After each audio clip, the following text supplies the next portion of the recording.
YouTube, Crown Vic Nation.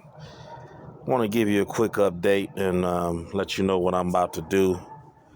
First, I want to say shout out to Bill Some TV. He always showed me love through the controversy comments that people put on me that are not facts, but shout out to him. I know he gets in the middle of us bickering sometime, but shout out to him, and I tried to explain to him what really happened during that situation with a commenter tried to call me out on something that I supposedly said. So anyway, Crown Vic Nation, I'm going to let you know what's going on right now. And what I'm going to do, guys, if you can see, there's a little bit of mark in the cylinders with the skirts. And those are just purely where the skirts come up at. So, guys, this is what I'm going to do. When you run a piston like the one I'm doing for NA project, or, there's no boost to this. This is a boost piston. If you ask me, it had valve release, and I was hard-headed against the cam manufacturer and tried to get some with high lift, long duration, which I should have listened. I said, hey, give me 500 lift, give me the duration I got with a low 110 lobe angle. I'd have been fine, but no, I wanted high lift. I did want a big cam, and I had to buy basically race pistons. These are pistons that are supposed to support upwards of 1,200 horsepower. 1,200 horsepower pistons for an NA setup. It is not ideal for what I'm doing.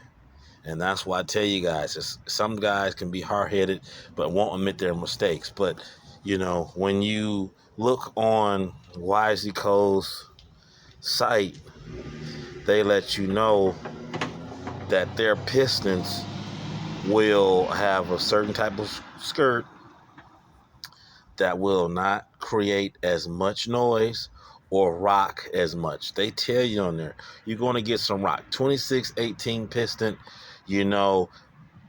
with 3,000 clearance, you're going to get noise. And, you're going to get some skirt. You're going to get some skirt where this engine is not going to be a 100,000 mile engine. Just letting you guys know. But it's a learning curve for me. It is a learning curve for me that I know this. And if I ever did this again, I would never. And if I'm going NA, I would never buy a Ford set of pistons like this. I will go to a 4032 or something less. Or just go to a hyper-eutectic pistons if you're not running no boost. And I wouldn't do this type of setup again. But it's a learning curve and me and being hard-headed. So I'm going to get this thing back together. I checked all the bearings and everything. That's the oil and everything. The bearings, what I'm going to do is also pull off the stock oil pump, which comes with this tube right here.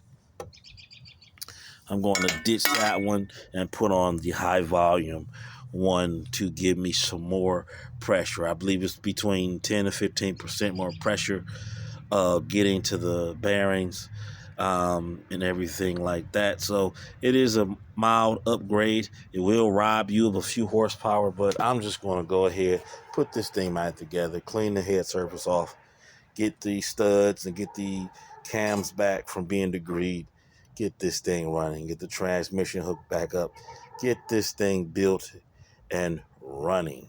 But like I say, getting pistons like this is going to be a learning curve. Make sure, because honestly, this was a 6-year-old piston that I bought. This piston set cost me about $700 5 years ago. This piston is over $1,000 now. This whole piston set with the rings and all that, they're well over $1,000 now. And I only did that to get the valve relief because, I wanted to run a big cam, but came back to bite me in certain situations. So If I would do this all over again, I would not buy such aggressive forced pistons. A 4032 would have done me just great. SRP, that's a JE company.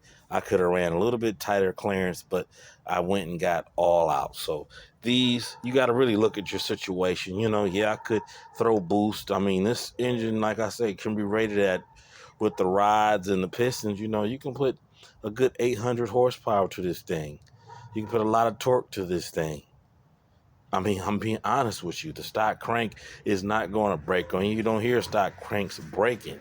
So, yeah, this engine to me, hey, it's a good 800 real horsepower. I mean, you could throw a lot of stuff at this with the pin. I mean, the pin is very thick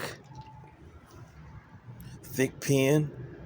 I believe that's a 173 wall. A lot of the other pistons out there are offering maybe a 140, between a 140 wall and a 150 wall, 160, 173. That's a thick wall pin on here. So just giving you some information, guys.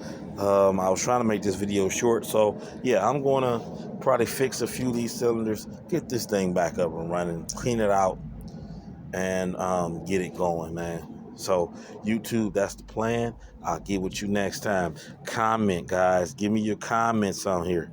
I'm not going to be one of those afraid guys to hear comments and bash you guys. Whatever you think, whatever you feel. I mean, these scars are just the result or byproduct of running aggressive forced pistons. I mean, yeah, it could have been some junk got in here, but like I said, I'm going to clean them up a little bit, wash everything out again. That way, hopefully, all the metal is gone, and put this thing back together. So, Crown Vic Nation, YouTube, let me know your thoughts. Peace.